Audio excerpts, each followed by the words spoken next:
Kerusi yang dimenangi UMNO dalam PRU14 lalu perlu dikembalikan kepada parti itu. Ahli Parlimen Padang Rengas Datuk Seri Muhammad Nazri Abdul Aziz berkata, perkara itu tidak perlu dibahas atau dirunding kerana ia sememangnya milik UMNO, cuma terdapat kerusi berubah akibat tindakan Ahli Parlimen UMNO yang melompat parti. Malah katanya ahli-ahli UMNO juga mahukan UMNO bertanding di kerusi berkenaan menggunakan logo Barisan Nasional.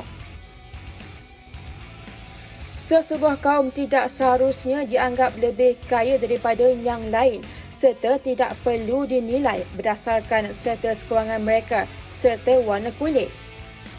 Menurut ahli Parlimen Beruas Datuk Ngeh Koham, tidak betul untuk mengatakan orang Cina ialah komuniti paling kaya di negara ini. Tambahnya lagi bagi orang Cina, orang Melayulah terkaya di Malaysia kerana tanah-tanah mereka yang begitu banyak. Katanya di dalam Dewan Rakyat semalam sambil menambah orang Cina tidak patut cemburu terhadap orang Melayu disebabkan tanah yang dimiliki. Ketua PKR Cabang Jempol Karib Muhammad Saleh yang digantung keahlian pada April lalu mengisytiharkan keluar parti berkuat kuasa semalam.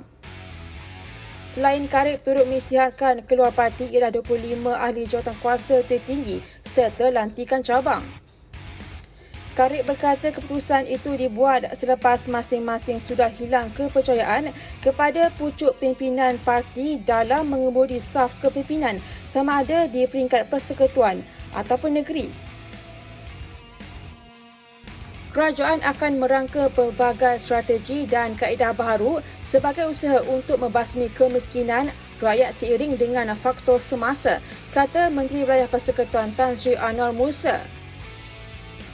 Beliau berkata langkah itu meliputi usaha merangka dasar dan program bersesuaian menerusi rancangan Malaysia ke-12 serta belanjawan tahunan yang akan dibentangkan susulan semakan semula had pendapatan garis kemiskinan daripada RM980 kepada RM2,208.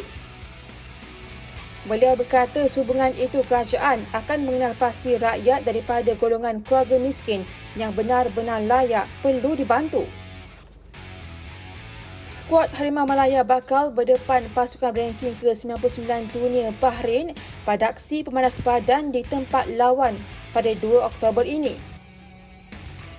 Setiausaha Agung FAM Stuart Ramalingam berkata perlawanan persahabatan itu medan persediaan skuad kebangsaan sebelum persiapan berdepan Emirat Arab Bersatu pada aksi ke-6 kumpulan G pusingan kedua kelayakan Piala Dunia 2022 Piala Asia 2023 di tempat lawan 8 Oktober nanti. Bagaimanapun katanya badan induk itu perlu mendapatkan kebenaran daripada kerajaan untuk terbang ke Bahrain memandangkan kerajaan masih menguatkuasakan sekatan perjalanan ke luar negara bagi membendung COVID-19.